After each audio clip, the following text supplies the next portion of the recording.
Hello and good evening my dear student. I hope you all are doing good and studying hard.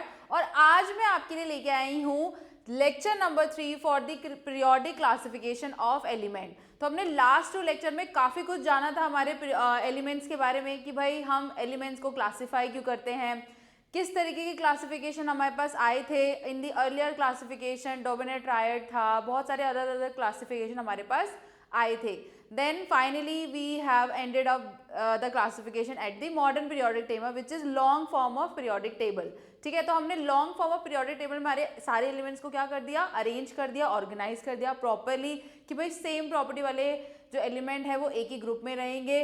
और फिर उनके हमने कुछ आगे हमने लेक्चर नंबर 2 में क्या पढ़ा था कि ट्रेंड्स देखे थे कि क्या ट्रेंड फॉलो हो रहा है, व्हाट इज द ट्रेंड। जैसे अभी बहुत सारी ट्रेंडिंग चीज़ें हैं तो हम अपडेटेड रहते हैं ना कि क्या ट्रेंड चल रहा है भाई। अगर कुछ बेल बॉटम जीन्स का ट्रेंड चल रहा है तो हम सारे लोग वही पहनेंगे। रील्स पे बहुत सारे ट्रेंड चलते हैं तो आप लोग फॉलो करते हो और वैसे कुछ रील्स बनाते हो। तो ऐसा ही कुछ ट्रेंड हमने कहाँ देखा, हमारे पीरियोडिक टेबल में देखा कि भाई कुछ जो प्रॉपर्टीज़ हैं उनका एक पर्टिकुलर ट्रेंड है कि इंक्रीजिंग से डिक्रीजिंग ऑर्डर हो रहा है कहीं पे, और कहीं पे क्या हो रहा है आपका डिसेंडिंग ऑर्डर फॉलो हो रहा है। अगर आप अक्रॉस द पीरियड जा रहे हो तो आपको एक ट्रेंड दिखाई दे रहा है, डाउन द ग्रुप जा रहे हो तो आपको एक ट्रेंड दिखाई दे रहा है। इस तरीके से हमने लास्ट क्लास में हमारी फिजिकल प्रॉपर्टी के ट्रेंड्स के बारे में पढ़ा था। And in the last class only I have told you that कि अभी हमारे केमिकल प्रॉपर्टी का ट्रेंड बाकी है, तो पिक्चर अभी बाकी है, अभी खत्म नहीं हुई है।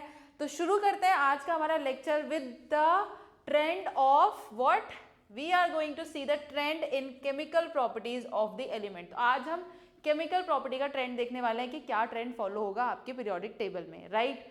चलिए तो आगे चलते हैं। सबसे पहला जो ट्रेंड हम देखने वाले that is periodicity of oxidation state. तो ऑक्सीडेशन स्टेट में आपका क्या पीरियोडिसिटी है, किस तरीके से ऑक्सीडेशन स्टेट चेंज होगी। Now to see the trend of periodicity of oxidation state you have to understand what is oxidation state. ठीक है, जनरली एक टर्म है जिससे हम कंफ्यूज करते हैं, this is the oxidation state. तो आज उसको समझ लेते हैं अच्छे से कि पीरियोडिसिटी ऑफ ऑक्सीडेशन स्टेट क्या होगी। सो ऑक्सीडेशन समझने से पहले आपको एक छोटी सी चीज समझनी होगी जो आप पहले भी बात कर सके हो, that is valency. So valency is what, valency is the number of electron in the outer most orbital. तो आपकी वैलेंसी कैसे कैलकुलेट होगी, it is not exactly equal to the number of valence electron. आपकी valency को calculate कर सकते हो through the valence electron, right. तो वैलेंस शेल क्या होगा, आपका आउटर मोस्ट शेल होने वाला है। आउटर मोस्ट शेल में जितने भी इलेक्ट्रॉन प्रेजेंट होंगे उसके थ्रू हम क्या करने वाले हैं, वैलेंसी निकालने वाले हैं, राइट। नाउ वैलेंसी का काम क्या है, वैलेंसी में क्या बताती है, अगर हम बात करें वैलेंसी की तो valency will tell us the combining capacity. So it will tell you the combining capacity of an element, combining capacity of an element, right. तो एक एलिमेंट की क्या कंबाइनिंग कैपेसिटी होने वाली है, दैट मीन्स भाई कितने एटम से वो कंबाइन करके बॉन्ड बनाएगा और मॉलिक्यूल बनाएगा। तो हमें पता है कि भाई एटम्स क्या करते हैं, बॉन्ड बनाते हैं, मॉलिक्यूल बनाते हैं आपस में जुड़ के। तो भाई एक एलिमेंट को कितने सारे एलिमेंट, कितने अदर एटम चाहिए एक पर्टिकुलर मॉलिक्यूल बनाने के लिए, that you can define by the combining capacity. और अगर आप इसको थोड़ा और अच्छे से समझना चाहें तो इट कुड ऑल्सो भी defined as the number of electron, the number of electron gained or lost by an atom। ठीक है, तो भाई एक एटम कितने इलेक्ट्रॉन को गेन कर रहा है और कितने इलेक्ट्रॉन को लूज कर रहा है, on that basis as well you can calculate the valency. तो वैलेंसी हमें क्या बताती है, एक्चुअल में आपने कितने इलेक्ट्रॉन का लेना देना किया है, भाई कितने इलेक्ट्रॉन आप दे रहे हो और कितने इलेक्ट्रॉन आप ले पा रहे हो, that will define the valency of an atom, right. Valency से हमें कंबाइनिंग कैपेसिटी पता चल जाएगी और कितने नंबर ऑफ इलेक्ट्रॉन का लेन देन हुआ है ये पता चलने वाला है, राइट। और इस तरीके से आप क्या कर सकते हो, एलिमेंट्स की क्या कर सकते हो, वैलेंसी कैलकुलेट कर सकते हो। अब वैलेंसी कैलकुलेट करने के दो तरीके हैं, दो तरीके से वैलेंसी कैलकुलेट की जा सकती है। अगर आपकी वैलेंस शेल में, इफ वैलेंस शेल हैज 1 और 2 और 3 और 4 इलेक्ट्रॉन्स, ठीक है, अगर आपके वैलेंस शेल में 1 2 3 4 इलेक्ट्रॉन है तो आपकी वैलेंसी भी क्या हो जाएगी, वही नंबर हो जाएगी। तो वैलेंसी विल भी, अगर 1 इलेक्ट्रॉन है तो वैलेंसी 1 हो जाएगी, 2 इलेक्ट्रॉन है तो वैलेंसी 2, 3 इलेक्ट्रॉन है तो वैलेंसी 3 एंड 4 इलेक्ट्रॉन है तो वैलेंसी 4, राइट। तो इस तरीके से आपका हो गया पहला calculation for the valency. Now अगर आपके वैलेंस शेल में अब ज़्यादा इलेक्ट्रॉन हो जाए, तो 4 से ज़्यादा इलेक्ट्रॉन हो रहे हैं तो क्या होगा। सो इफ़ यू हैव 4, 5, 6 और 7 और यू कैन से 8, ठीक है। 8 से ज़्यादा पॉसिबल नहीं है इलेक्ट्रॉन। हम जानते हैं कि भाई हर आउटर मोस्ट शेल में, क्योंकि हम वैलेंस शेल क्या है हमारा, outermost shell, this is the outer most shell. और एक रूल है ऑक्टेट रूल जो कहता है आउटर मोस्ट शेल में आपके 8 से ज़्यादा इलेक्ट्रॉन नहीं हो सकते। So when you are playing the role of outermost shell, maximum you can have 8 electron, right. So maximum 8 electron होंगे, तो यहाँ पे वैलेंस शेल में आपके 1, 2, 3, 4 इलेक्ट्रॉन हो सकते हैं, या फिर 4, 5, 6, 7 इलेक्ट्रॉन होंगे। तो जब आपके पास 4 से ज़्यादा इलेक्ट्रॉन है, अच्छा हमने यहाँ पे 4 को काउंट नहीं करेंगे, ठीक है। जब आपके 4 से ज़्यादा इलेक्ट्रॉन है, इन दैट केस आप वैलेंसी कैसे निकालते हो, इन दैट केस वैलेंसी आपकी निकलेगी 8 minus number of valence electron, number of valence electron, ठीक है। तो लेट्स से आपके शेल में 6 इलेक्ट्रॉन है, ठीक है। वैलेंस शेल में कितने, 6 इलेक्ट्रॉन, तो इसकी वैलेंसी क्या हो जाएगी, 8 में से भाई माइनस कर दो, 8 माइनस क्या, नंबर ऑफ वैलेंस इलेक्ट्रॉन, कितने वैलेंस इलेक्ट्रॉन है, 6 वैलेंस इलेक्ट्रॉन है, दैट इज 6। सो यहाँ पे आंसर क्या हो जाएगा आपका 2। तो 2 वैलेंसी आ गई ऐसे शेल की जिसके आउटर मोस्ट शेल में कितने थे, 6 इलेक्ट्रॉन थे। तो 6 इलेक्ट्रॉन अगर है तो आपकी वैलेंसी क्या हो जाएगी, 2। ऐसे अगर 5 इलेक्ट्रॉन है तो 8 माइनस 5 कितना हो गया आपका 3, वैलेंसी हो गई 3, इधर हो गई 2। 8 माइनस 7 कितना हो गया, वैलेंसी हो गई 1। और जब 8 इलेक्ट्रॉन होंगे तो 8 माइनस 8 कितना हो गया, 0। तो ये क्या बन गए, ये बन गया आपकी नोबल गैस, राइट। क्योंकि नोबल गैस में क्या होते हैं, अगर फुल्ली फिल्ड है, क्योंकि फुल्ली फिल्ड होने का मतलब क्या, आपका ऑक्टेट कंप्लीट है। आउटर मोस्ट शेल में मैक्सिमम कितने इलेक्ट्रॉन हो सकते हैं, 8। तो फुल्ली फिल्ड शेल हो गए। तो जो भी फुल्ली फिल्ड शेल होते हैं या जिनकी वैलेंसी 0 होती है, वो ना तो किसी से इलेक्ट्रॉन लेंगे और ना ही किसी को इलेक्ट्रॉन देंगे। That's why we call them noble gas, कि ये क्या है भाई, नोबल गैस है या नॉन रिएक्टिव गैसेज हैं। ये गैसेज किसी से रिएक्ट नहीं करती, राइट, क्योंकि उनको ज़रूरत ही नहीं है। ज़रूरत तो तब होगी ना जब आप स्टेबल नहीं हो, आपका क्या है, ऑक्टेट कंप्लीट नहीं है, आपके जो शेल है वो फुल्ली फिल्ड नहीं है। यहाँ पे तो कंप्लीटली फिल्ड है, ये क्या है, कंप्लीटली फिल्ड है, फुल्ली फिल्ड शेल है ऑलरेडी उसके पास, तो उसको ज़रूरत नहीं है। तो इस तरीके से 2 तरीके से आप क्या कर सकते हो, वैलेंसी निकाल सकते हो। अगर इलेक्ट्रॉन 1, 2, 3, 4, 5, 3, 4 है तो आपकी वैलेंसी क्या हो जाएगी, दैट नंबर ओनली। और अगर आपका 4 से ज़्यादा नंबर है तो आप 8 में से माइनस करके निकाल लोगे, ठीक है। ऑल्सो कुछ छोटे से एक्सेप्शन है, जैसे कि हीलियम है। अब हीलियम के वैलेंस शेल में कितने होते हैं, 2 इलेक्ट्रॉन होते हैं, बट फिर भी उसकी वैलेंसी क्या है, 0 है, वैलेंसी उसकी क्या है, 0। तो ऐसा क्यों हुआ, क्योंकि भाई जो इसकी वैलेंसी कितनी है, 0। इसको इरेज करके लिख लेते हैं एक बारी, it has the valency as 0। तो ऐसा क्यों है, क्योंकि भाई हीलियम के पास क्या है, एक ही शेल है, ठीक है। ये इसका क्या हो गया, न्यूक्लियस हो गया, उसके बाद एक ही शेल होता है, उसमें 2 इलेक्ट्रॉन पड़े हुए हैं। अब इस वाले शेल पे, शेल नंबर 1 पे जो K है, K शेल पे आपका ऑक्टेट रूल ना लग के क्या रूल लगता है, डुप्लेट रूल। कौन सा रूल लगेगा, duplet rule. That means maximum it can have, max कितने इलेक्ट्रॉन होने चाहिए इसमें, 2 इलेक्ट्रॉन। तो देखो हीलियम के पास क्या है, ऑलरेडी नेचुरली उसके पास क्या है, 2 इलेक्ट्रॉन होते हैं उसके शेल में। सो from here you can say that it is already field, ये क्या है, फुल्ली फिल्ड है। तो इस केस में जहाँ पे डुप्लेट रूल लगेगा, जहाँ पे आपके पास सिर्फ K शेल है, so for the element which has only K shell, उनकी जो वैलेंसी निकलेगी, उनकी वैलेंसी हम कैसे निकालेंगे, 2 में से माइनस करके। तो यहाँ पे 2 minus how many electron it has, 2। So valency कितने आ गए, 0। तो डुप्लेट रूल लग रहा है, इस वजह से हीलियम में थोड़ा सा क्या है, चेंजेस हैं।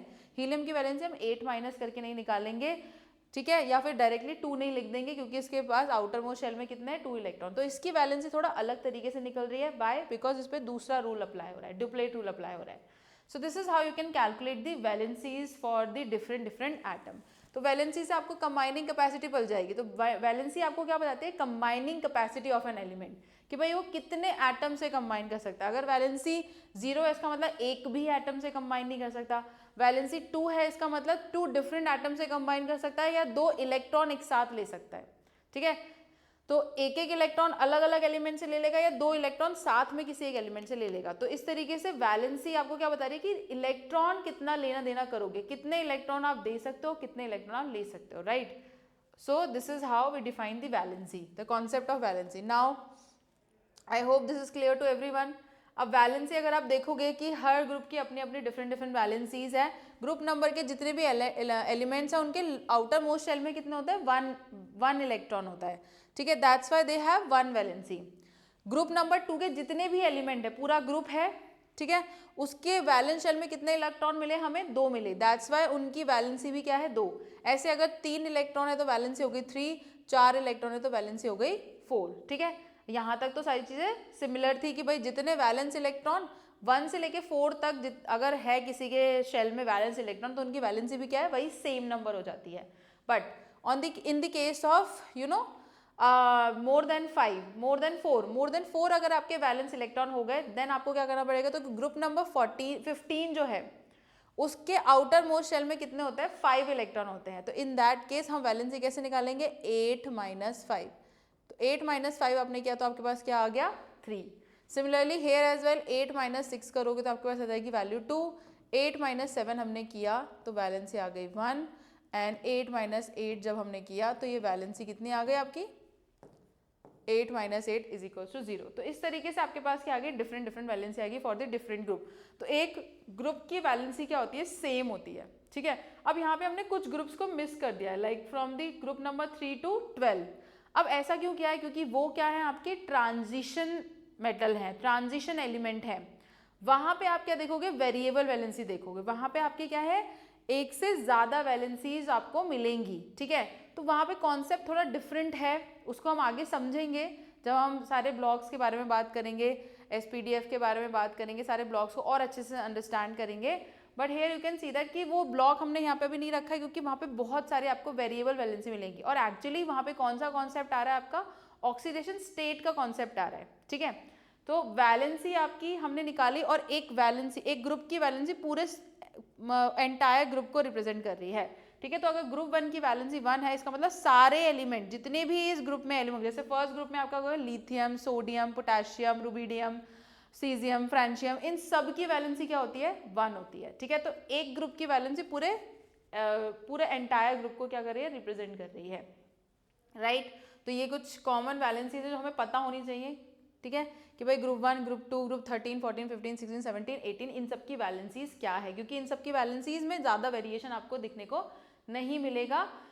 ट्रांजिशन वाले में हमें वेरिएशन देखने को मिलता है तो वहाँ हम थोड़ा सा भी उसको छोड़ देते हैं, उसको बाद में डिस्कस करेंगे कि क्या रीज़न है, ठीक है। चलो अब ऑक्सीडेशन स्टेट क्या है, now because we want to see the periodicity of oxidation state, so oxidation state of an element is in a compound, charge acquired by its atom after electronegative consideration from the other atom। मतलब दो element अगर combine है, दो atom अगर combine है तो वो compound बनाएंगे। तो उस कंपाउंड में जो दो एलिमेंट इन्वॉल्व हैं उसमें से किसी एक के पास क्या होगा, कोई ना कोई चार्ज होगा, कोई पॉजिटिव चार्ज एक्वायर कर रहा होगा, कोई नेगेटिव चार्ज एक्वायर कर रहा होगा। तो ऑक्सीडेशन क्या है, the charge, you can say the formal charge acquired by an atom while considering the electronegativity of the different other atom। तो दूसरे एटम की इलेक्ट्रोनेगेटिविटी को ध्यान रखते हुए जो चार्ज एक एटम के ऊपर आएगा वो चार्ज ही क्या होगा, उसका ऑक्सीडेशन स्टेट, या उसको हम क्या बोलेंगे, उसका ऑक्सीडेशन नंबर इस तरीके से कैलकुलेट होने वाला है। तो oxidation state of an element क्या हो गई भाई, charge required by it's atom after electronegative consideration from the other atom. तो इलेक्ट्रोनेगेटिविटी का कॉन्सेप्ट यहाँ पे बहुत इंपॉर्टेंट है। हमने लास्ट क्लास में ही जाना था कि भाई इलेक्ट्रोनेगेटिविटी क्या है, the tendency to attract the shared pair of electron towards itself, ठीक है। तो कुछ एटम्स ऐसे होते हैं जो मोर इलेक्ट्रोनेगेटिव होते हैं, जिनका न्यूक्लियर इफेक्टिव न्यूक्लियर चार्ज क्या होता है, ज्यादा होता है। तो because of that they attract the shared pair of electron towards itself. तो जो आपका इलेक्ट्रॉन क्लाउड है, जो कि क्या होना चाहिए था, अगर शेयरिंग हुई है तो भाई 50-50 होना चाहिए था, दोनों के पास सेम होना चाहिए था, उसका पावर सेम होनी चाहिए थी दोनों तरफ से। बट क्या होगा कि एक एलिमेंट अगर ज़्यादा इलेक्ट्रोनेगेटिव है तो वो शिफ्ट हो जाएगा। तो आपका जो इलेक्ट्रॉन क्लाउड है वो शिफ्ट हो गया है किसकी तरफ, मोर इलेक्ट्रोनेगेटिव एलिमेंट की तरफ। तो ऐसा ही होगा जब दो एलिमेंट कंबाइन करेंगे, शेयरिंग से बॉन्ड बनाएंगे, तो उसमें एक ज़्यादा इलेक्ट्रोनेगेटिव होगा, एक कम इलेक्ट्रोनेगेटिव होगा, तो जिसकी वजह से क्या हो जाएगा, उस कंपाउंड के अंदर जो एलिमेंट्स हैं, जो एटम है, उनके ऊपर एक फॉर्मल चार्ज आ जाएगा। एक जो इलेक्ट्रॉन को खींच रहा होगा अपनी तरफ, उसके पास क्या आ जाएगा, नेगेटिव चार्ज आ जाएगा, और जो इलेक्ट्रॉन को दे रहा होगा, जो वीक है, वो क्या करेगा, वो पॉजिटिव चार्ज रिक्वायर कर लेगा, right. So from here you can C example, इसको थोड़ा सा इरेज कर देते हैं। So this is one example जहाँ पे हम क्या बना रहे हैं, OF2 बन रहा है हमारा। कौन सा कंपाउंड है, OF2। यहाँ पे एक ऑक्सीजन है और दो क्या है, फ्लोरीन के एटम है। अब ऑक्सीजन और फ्लोरीन में ज़्यादा इलेक्ट्रोनेगेटिव कौन है, तो फ्लोरीन इज मोर इलेक्ट्रोनेगेटिव। तो यहाँ पे अगर हम इलेक्ट्रोनेगेटिविटी देखें, electronegativity of fluorine is more than the oxygen, ठीक है। सो ज़्यादा इलेक्ट्रोनेगेटिव होने की वजह से ये क्या करेगा, ऑक्सीजन के एटम्स को, ऑक्सीजन के इलेक्ट्रॉन को क्या करेगा, अपनी तरफ खींच लेगा, ठीक है। तो ये ऑक्सीजन के पास टोटल कितने इलेक्ट्रॉन होते हैं, 6। तो दो तो आपके ये दोनों हो गए जो लोन पेयर हैं, ये दोनों क्या है, लोन पेयर, ये किसी से क्या कर रहे हैं, पेयरिंग नहीं कर रहे हैं। सो ये क्या हो गए, 2 लोन पेयर हो गए, और एक इलेक्ट्रॉन ये रहा यहाँ पे, और एक इलेक्ट्रॉन हमारे पास ये रहा, ठीक है। तो इस तरीके से हमारे पास 2 इलेक्ट्रॉन है, जिसको वो क्या कर रहा है, फ्लोरीन के साथ शेयर कर रहा है, कंप्लीटली दे नहीं रहा है, आयनिक बॉन्ड नहीं बना रहा है यहाँ पे, वो शेयर कर रहा है। बट आफ्टर सम टाइम ये जो इलेक्ट्रॉन जो बीच में होना चाहिए था, क्योंकि शेयर हुआ है तो भाई बीच में रखा होना चाहिए, दोनों के पास 50-50% होना चाहिए।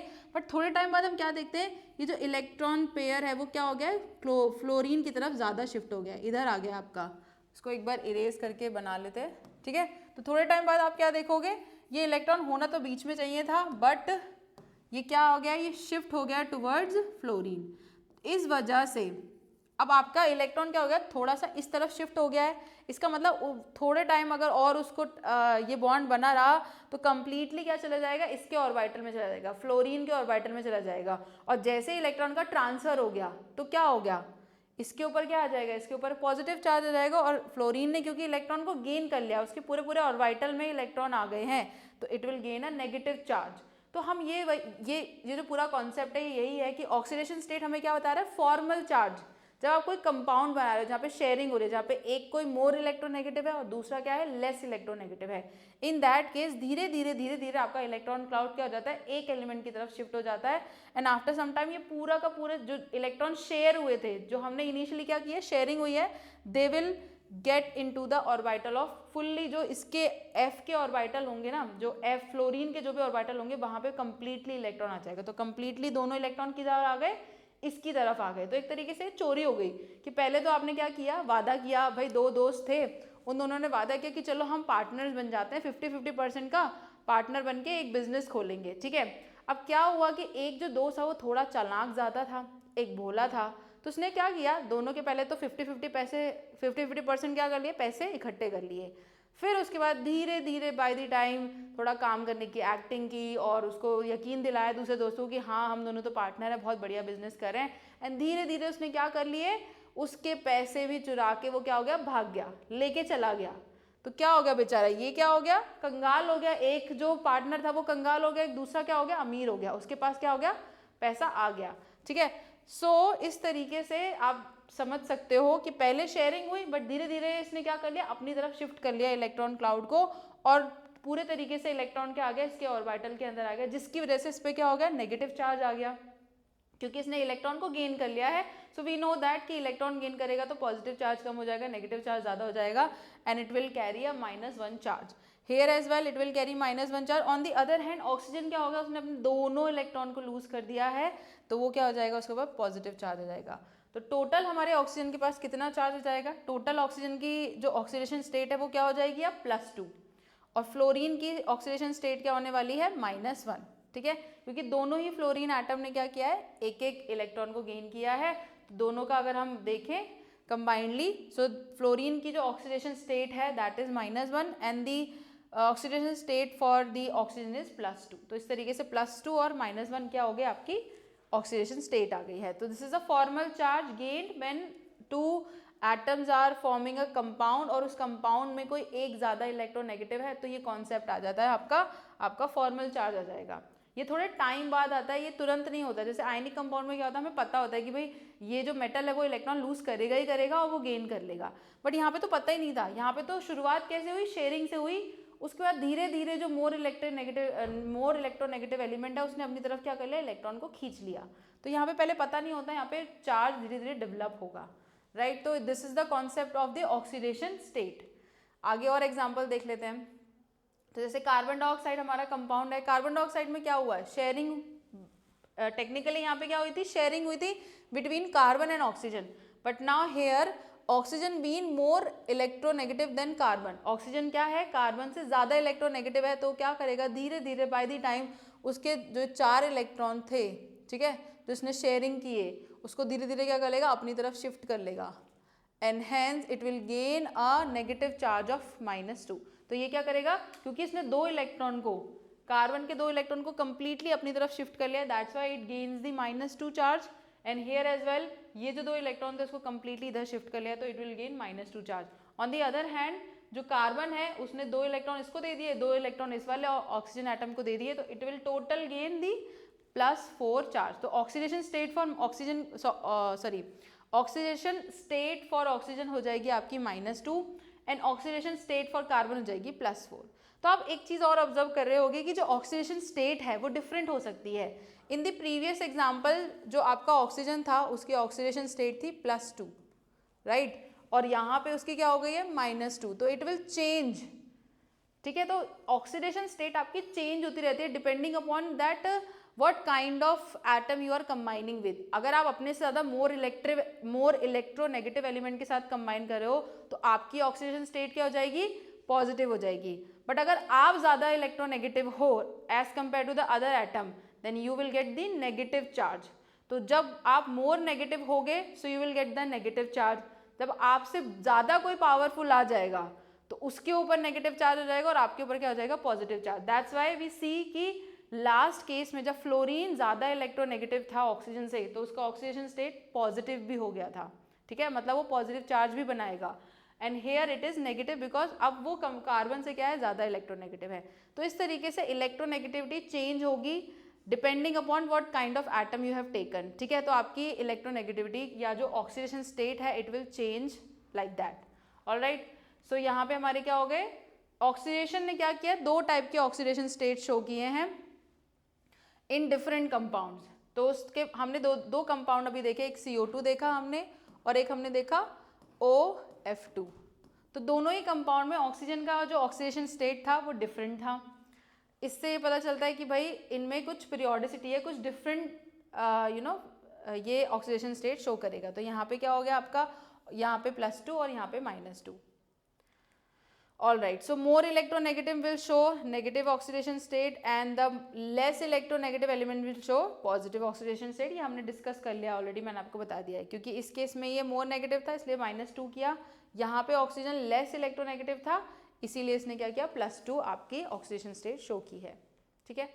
आगे बढ़ते हैं। अब अगर हम ग्रुप्स की बात करें, डिफरेंट ग्रुप्स को ऑब्जर्व करें, तो देखो ये क्या है, अगर हम हाइड्रोजन से सबकी रिएक्शन कराएं तो हाइड्रोजन में आपका डिफरेंट फॉर्मूला, तो ग्रुप 1 में आपका क्या होगा, जो ऑक्सीडेशन स्टेट होगा ऑफ द एल्कलाई मेटल और the hydrogen it will be 1। तो आपका जो हाइड्रोजन है यहाँ पे क्या करेगा, मोर इलेक्ट्रोनेगेटिव है as compare to alkali, so it has what kind of, it has, तो हाइड्रोजन का क्या होगा ऑक्सीडेशन स्टेट -1 और लिथियम का क्या है +1। हेयर एज वेल यहाँ पे आपका हाइड्रोजन मोर इलेक्ट्रोनेगेटिव। अदरवाइज हम क्या देखते हैं कि जो हाइड्रोजन की वैलेंसी होती है वो +1 होती है, वो हमेशा क्या करता है, इलेक्ट्रॉन देने के लिए तैयार रहता है। But in case of alkali metal, अब एल्कलाई मेटल भी खुद भी क्या है, इलेक्ट्रॉन देने के लिए तैयार बैठे हैं। तो यहाँ पे अब हाइड्रोजन क्या है उसके कंपेयर में, हाइड्राइड की फॉर्म में। तो अगर आप हाइड्राइड का फॉर्मूला देखोगे, in that case hydrogen has -1 and calcium के क्या है +2 आपका ऑक्सीडेशन स्टेट है। इस तरीके से आपका beryllium, aluminium, boron and aluminium का क्या होगा, +3 हो जाएगा। Then here you have +4 for the carbon. फिर यहाँ पे क्या हो जाएगी आपकी, अब यहाँ पे आपका देखो थोड़ा सा क्या होगा, चेंज होगा। इधर तो ये -3 है, ठीक है, ये भी क्या है आपका -3 है, ये ऑक्सीजन आपका -2 होगा, हाइड्रोजन +1 होगा। इस तरीके से आप देख सकते हो सारे एलिमेंट्स, और ये हो गया -1 एंड हेयर हाइड्रोजन इज +1। तो आप देख रहे हो चेंजेस कि हाइड्रोजन क्या हो रहा है आपका, इधर माइनस था उधर जाके वो प्लस हो गया। तो इस तरीके से आपका क्या हो रही है, पीरियोडिसिटी चेंज हो रही है। ऑल्सो इफ वी ऑब्जर्व कि आपका पहले क्या था, 1 था, फिर 2 था ऑक्सीडेशन स्टेट, फिर 3 हुआ, फिर 4 हुआ, उसके बाद ये क्या हो रहा है, डिक्रीज हो रहा है। तो इस तरीके से ट्रेंड देखना है कि पहले ये इंक्रीज हुआ oxidation state and then value क्या हो गई, डिक्रीज हो गई। So first is increases then it decreases. So this is how your, and valency का भी यही सेम सिनेरियो है। पहले वैलेंसी क्या होती है, इंक्रीज होती है 1 2 3 4 एंड देन उसके बाद 3 2 1 0 वो डिक्रीज होती है। तो इस तरीके से आपका ऑक्सीडेशन स्टेट में क्या हो गया, ये ट्रेंड देखा गया, ये पीरियोडिसिटी देखी गई। ऑल्सो अगर आप ऑक्साइड का फॉर्मूला निकालते हो तो यहाँ पे ऑक्सीजन का -2 है, हर जगह -2 है, ठीक है। यहाँ भी आपको -2 मिलेगा, इधर है, यहाँ पे -2 है, -2, इधर -2 और यहाँ पे भी -2, ठीक है। तो यहाँ पे ऑक्सीजन का जो ऑक्सीडेशन स्टेट है वो तो -2 है, बट द अदर एलिमेंट इनका क्या हो रहा है, यहाँ पे +1 है, यहाँ पे +2 है, यहाँ पे +3 है, ये +4 है, एंड हेयर इट चेंजेस। अब आप देखोगे कि यहाँ पे मल्टीपल आपको क्या मिलेंगे, ऑक्सीडेशन स्टेट मिलेंगे। So for this compound nitrogen की जो ऑक्सीडेशन स्टेट है वो क्या है, +3 है, एंड हेयर इट इज +5। तो अब देखो नाइट्रोजन वैसे क्या करता है, आपका नेगेटिव वैलेंसी भी वो क्या करता है, नेगेटिव, इलेक्ट्रोनेगेटिव टाइप एलिमेंट है, इलेक्ट्रॉन को गेन करने की इच्छा रखता है। बट अगर वो एक ऐसे एलिमेंट के साथ जुड़ जाए जो उससे ज्यादा इलेक्ट्रोनेगेटिव है तो क्या होगा, वो खुद भी क्या करने लगेगा, पॉजिटिव ऑक्सीडेशन स्टेट में दिखाई देगा, ठीक है। तो यहाँ पे नाइट्रोजन आपको पॉजिटिव ऑक्सीडेशन स्टेट में मिल रहा है, +3 भी हो सकती है, +5 भी हो सकती है। तो there could be a range. तो आप देखोगे जो 15 ग्रुप है आपका, उसमें आपको एक ऑक्सीडेशन ना दिखाई देगा, मल्टीपल ऑक्सीडेशन स्टेट दिखाई देंगे। For phosphorus you can see we have multiple oxidation state. यहाँ भी आपकी आर्सेनिक की भी क्या है, आपकी 2 ऑक्सीडेशन स्टेट है। तो आपको मल्टीपल एक रेंज दिखाई देगी। So here you can say that आपकी ऑक्सीडेशन स्टेट एक नहीं है, आपकी ऑक्सीडेशन स्टेट मल्टीपल हो सकती है depending upon the atom you are combining with, कि कितने एटम के साथ आप कंबाइन कर रहे हो और कैसे एटम के साथ कंबाइन कर रहे हो। मोर इलेक्ट्रोनेगेटिव के साथ करोगे तो पॉजिटिव हो जाओगे खुद, और अगर खुद ज़्यादा इलेक्ट्रोनेगेटिव हो तो अपना ऑक्सीडेशन स्टेट क्या हो जाएगा, नेगेटिव हो जाएगा। तो इस तरीके से आपको वेरिएबल ऑक्सीडेशन स्टेट देखने को मिलते हैं। So this is the different oxidation state of the different element present in the different groups.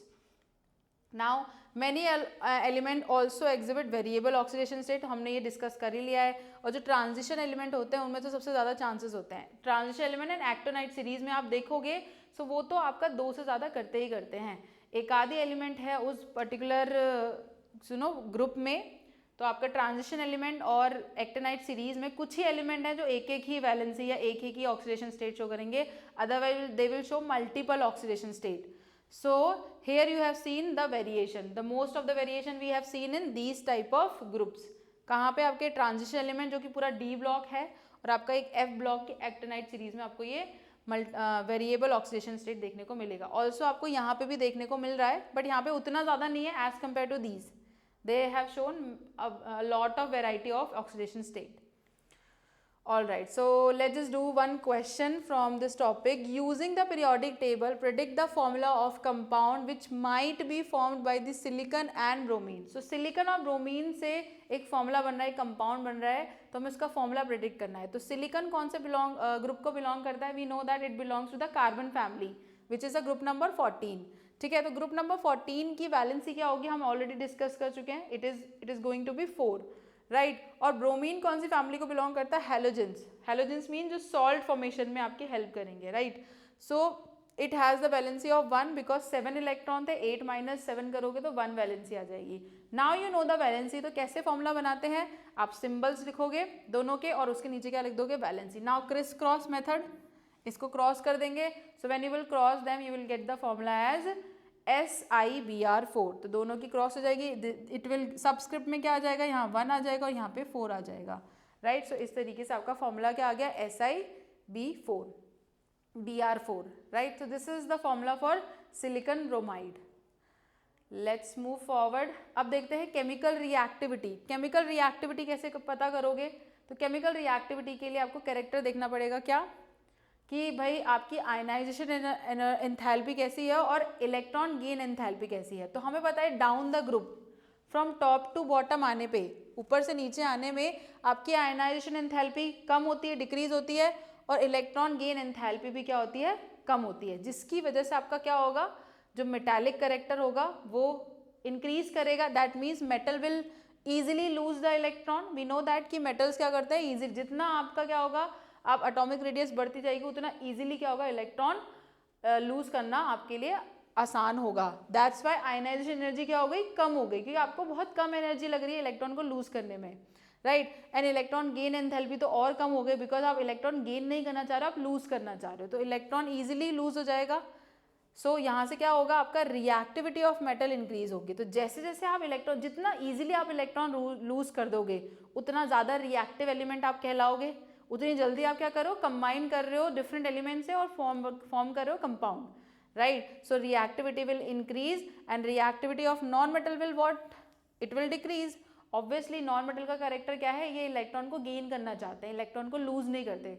तो जितना ईजिली आप इलेक्ट्रॉन को गेन करोगे उतने ज़्यादा क्या होगी, आपकी रिएक्टिविटी इंक्रीज होगी। तो डाउन द ग्रुप जाने पे आपका मेटालिक कैरेक्टर इंक्रीज होता है, मेटालिक कैरेक्टर होगा तो भाई रिएक्टिविटी ऑफ मेटल इंक्रीज होगी, और on the other hand reactivity of non metal क्या होगी, डिक्रीज होने वाली है डाउन द ग्रुप जाने में।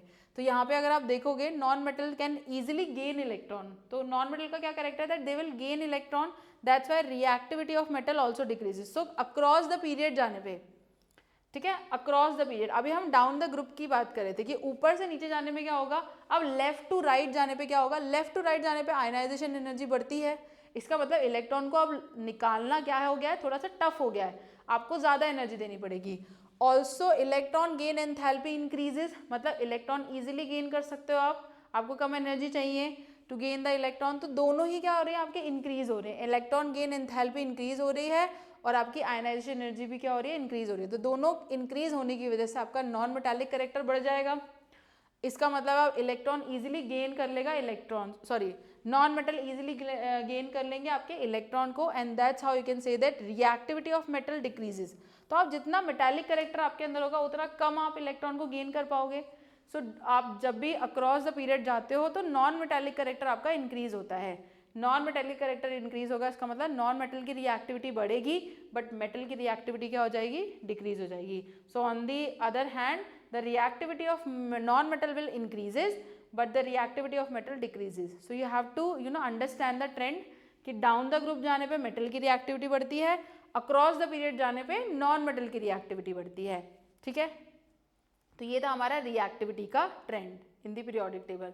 नाउ नेचर ऑफ ऑक्साइड, तो नेचर ऑफ ऑक्साइड क्या होता है, जितने भी आपके मेटालिक ऑक्साइड होते हैं, राइट। तो आपने देखा है कि डाउन द ग्रुप जाने में मेटालिक कैरेक्टर बढ़ेगा, मेटालिक कैरेक्टर बढ़ेगा तो उसके ऑक्साइड बनाओगे।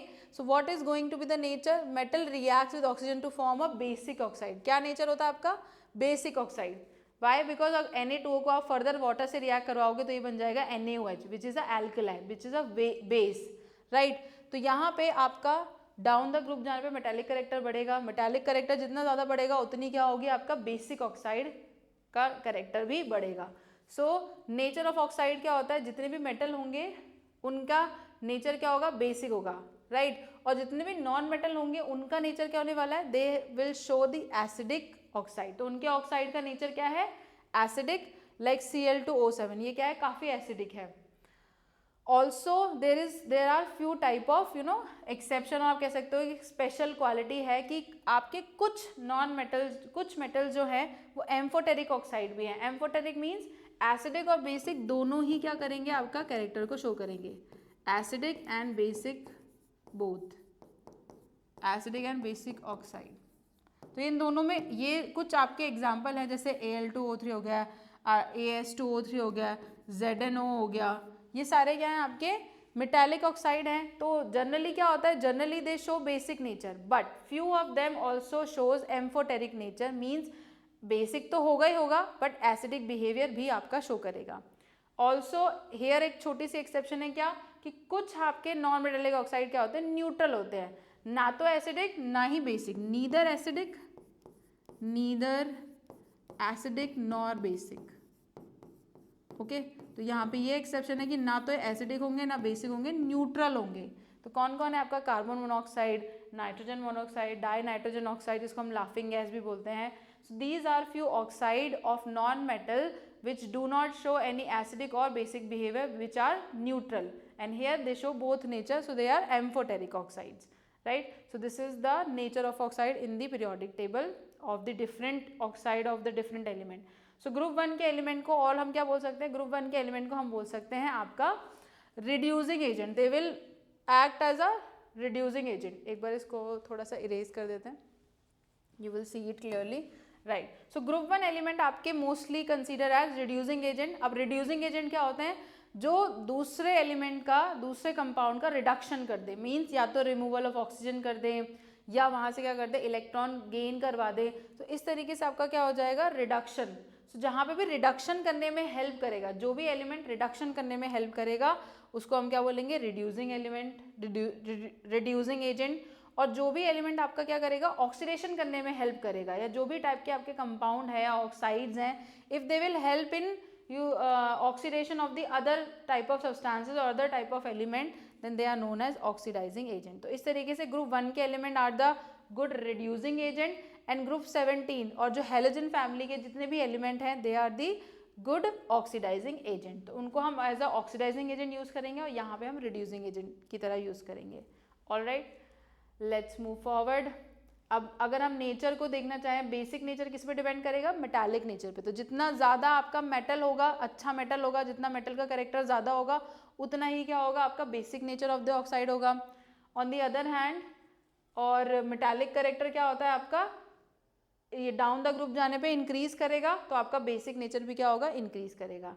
हेयर अगर आप देखो Mg और CaO में बात करेंगे, तो Mg का मेटालिक करेक्टर C से कम होगा, क्योंकि Mg के बाद क्या आता है, Ca आता है. तो जितना डाउन द ग्रुप जाओगे, उतना मेटालिक करेक्टर इंक्रीज किया. इसीलिए अगर हम Mg और CO दोनों ही मेटल के ऑक्साइड है, बट अगर हम दोनों को कंपेयर करें तो MgO क्या होगा, थोड़ा लेस बेसिक होगा as compare to CaO. That's why MgOH क्या होगा, आपका लाइट चीज़ों में बनता है, जैसे एंटासिड्स बनाने में, मिल्क ऑफ मैग्नीशिया बनाने में. और CaOH होल ट्वाइस जो आपका एल्कलाई बनता है, कैल्शियम हाइड्रोक्साइड, ये काफ़ी क्या होता है, रिएक्टिव भी होता है. सो डाउन द ग्रुप जाने पे मेटालिक करेक्टर इंक्रीज होता है, तो बेसिक नेचर भी इंक्रीज होगा. Right, and if we talk about the acidic nature, so acidic nature depends on the non metallic nature. Non metallic nature मतलब जितना ज़्यादा आप नॉन मेटालिक करेक्टर होगा, उतना ही ज़्यादा क्या होगा, एसिडिक ऑक्साइड होने वाला है. So again will understand, across the period जाने पे हमें पता है कि नॉन मेटालिक करेक्टर आपका इंक्रीज होता है, सो एसिडिक नेचर भी क्या होगा, इंक्रीज होने वाला है. So if we compare to type of acidic oxide, तो यहाँ पे P2O5 and Cl2O7 both are the acidic oxide, क्योंकि दोनों ही नॉन मेटल के ऑक्साइड हैं. बट दोनों में से स्ट्रॉन्ग कौन सा होने वाला है, या ज़्यादा एसिडिक कौन होने वाला है, Cl2O7. वाई, बिकॉज जितना ज़्यादा आप इस तरफ जाओगे, लेफ्ट टू राइट साइड जाओगे, तो राइट साइड में आपका क्या होगा, नॉन मेटालिक करेक्टर ज़्यादा होने वाला है. That's why it is more acidic. तो इस तरीके से आपने क्या कर लिया, एसिडिक नेचर और बेसिक नेचर को अंडरस्टैंड किया in the periodic table. And you have also seen the trend of it, कि कैसे ट्रेंड इंक्रीज और डिक्रीज हो रहा है. Now let's move forward to a question. So एक क्वेश्चन है, बड़ी काफ़ी इंटरेस्टिंग क्वेश्चन है, that considering the elements fluorine, chlorine, oxygen, nitrogen, the correct order of their chemical reactivity in term of oxidizing property. तो oxidising property को ध्यान में रखते हुए और केमिकल रिएक्टिविटी को ध्यान रखते हुए हमें क्या करना है, करेक्ट ऑर्डर निकालना है.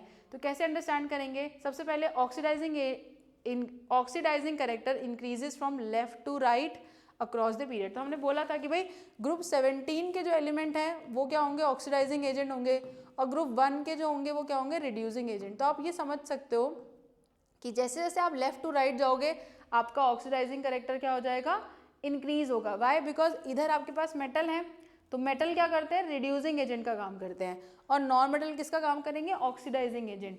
तो from going left to right आपका metallic, non metallic character increase होगा. दैट्स वाई आपकी ऑक्सीडाइजिंग एजेंट होने की प्रॉपर्टी क्या होगी, इंक्रीज हो जाएगी. You will become a good oxidising agent. So oxidising character will increase from left to right across a period.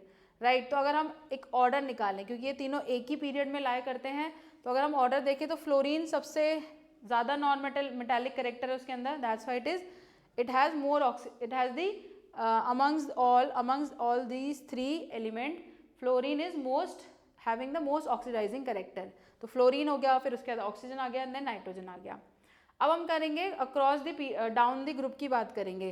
तो oxidising character of the element decreases down the group, क्योंकि down the group जाने पे आपका non metallic character decrease होता है और metallic character increase होगा. तो जितना ज़्यादा आप डाउन द ग्रुप नीचे होगे, उतना ज़्यादा क्या होगा, आप रिड्यूसिंग एजेंट की तरह बिहेव करोगे. तो अगर फ्लोरीन और क्लोरीन में कंपैरिजन किया जाए, तो फ्लोरीन क्या है, ज़्यादा नॉन मेटालिक है एज कम्पेयर टू क्लोरीन. तो फ्लोरीन क्लोरीन में कौन होगा अच्छा ऑक्सीडाइजिंग एजेंट, फ्लोरीन. क्लोरीन उसके बाद आएगी. ठीक है। और हम अगर ऑक्सीजन से भी कंपेयर करें क्लोरीन का, तो क्लोरीन क्या है, ऑक्सीजन से भी वीक होगा, क्योंकि क्लोरीन क्या है, ग्रुप में ऊपर आ रहा है, सॉरी ऑक्सीजन ग्रुप में ऊपर आ रहा है और क्लोरीन ग्रुप में नीचे आ रहा है। That's why chlorine again less having less oxidising agent as compare to oxygen.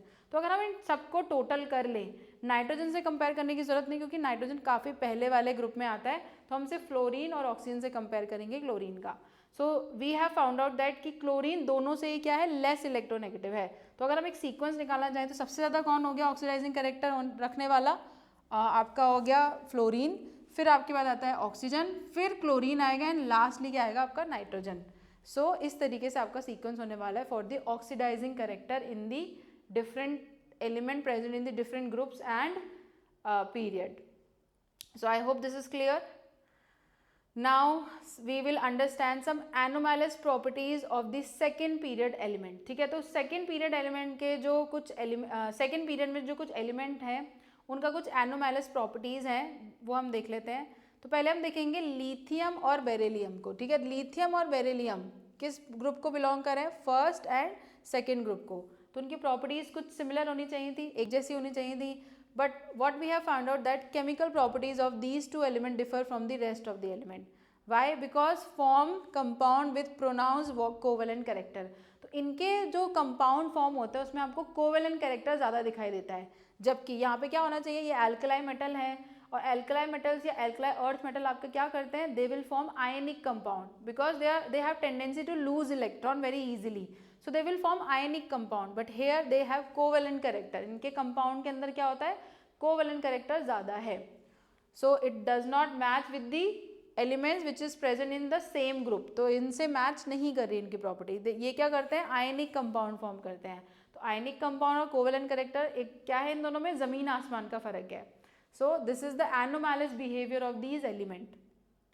Next they will show a diagonal relationship. तो डायगोनल रिलेशनशिप यहाँ पे शो होती है कैसे, कि जो लिथियम है उसकी काफ़ी प्रॉपर्टीज़ किससे मैच हो रही थी, मैग्नीशियम से मैच हो रही थी, बेरिलियम एल्यूमिनियम से मैच कर रहा था, बोरॉन सिलिकॉन से और कार्बन फॉस्फोरस से। तो इन सब की प्रॉपर्टी मैच हो रही थी, तो this is a diagonal relation. आप देख रहे हो डायगोनल में जो एलिमेंट है उससे आपकी प्रॉपर्टी मैच कर रही हैं, so this is known as the diagonal relationship.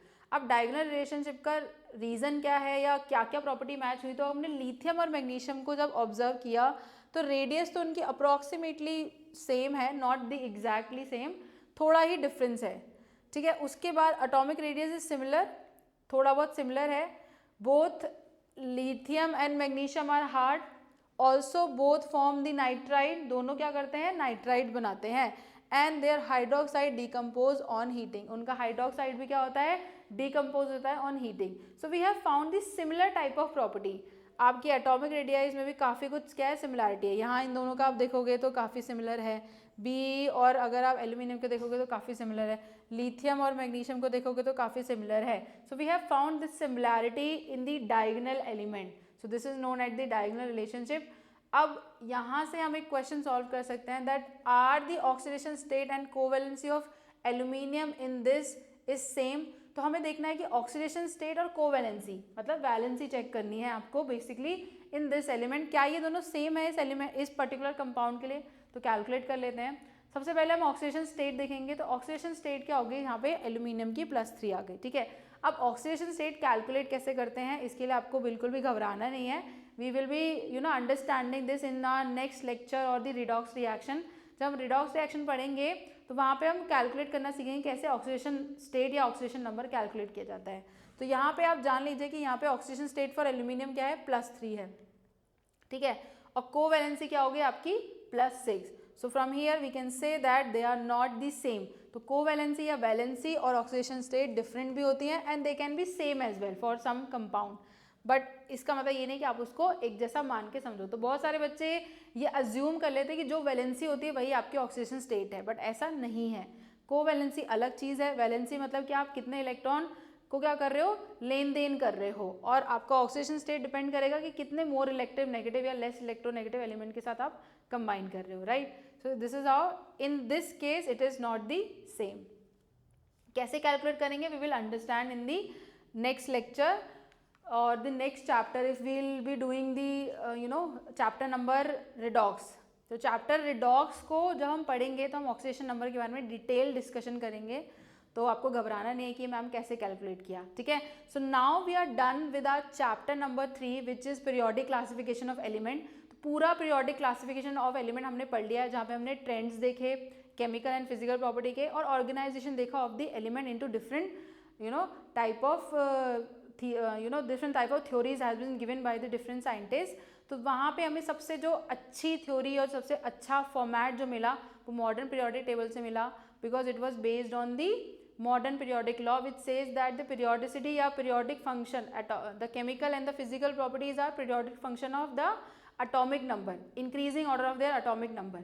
तो जब हमने atomic number में रखा तो हमें बढ़िया सी एक टेबल मिल गई जहाँ पे सारे एलिमेंट क्या हो गए, सॉर्ट आउट हो गए। तो इस तरीके से यहाँ पे आपको क्या होंगे, थोड़े थ्योरेटिकल क्वेश्चन आने वाले हैं कि आप ग्रुप नंबर कैसे कैलकुलेट करना है, आपको पीरियड नंबर कैसे कैलकुलेट करना है, कौन से ग्रुप की क्या खासियत है, S block, P block, D block, F block, ये कौन से एलिमेंट किस ब्लॉक को बिलोंग करते हैं, इलेक्ट्रॉनिक कॉन्फ़िगरेशन क्या है in a particular block, if you belong to a particular block तो आपकी इलेक्ट्रॉनिक कॉन्फ़िगरेशन क्या होगी, जनरल इलेक्ट्रॉनिक कॉन्फ़िगरेशन, फिर एक्सेप्शनल केस क्या है, वो सारा इस टाइप के क्वेश्चन आपको यहाँ से मिलेंगे। तो आपको एक बार चैप्टर को रिवाइज करना है, अच्छे से क्वेश्चन सॉल्व करने हैं, वर्कशीट सॉल्व करनी है, एनसीईआरटी की बैक एक्सरसाइज, एनसीईआरटी एग्जाम्पलर, और मैं आपको कुछ वर्कशीट शेयर करूँगी ऑन आवर टेलीग्राम चैनल। तो टेलीग्राम चैनल का जो लिंक है डिस्क्रिप्शन बॉक्स में मेंशन है, आप वहाँ से ज्वाइन करो, and I will share the PDF of the question which is frequently asked in your examination, school examination as well as few competitive examination. So you have to solve those worksheets and then you are good to go. So we are completed with our chapter number 3. In the next lecture I will start a new chapter. So till then stay tuned with us and study hard. I'll see you in my next class. Bye bye everyone.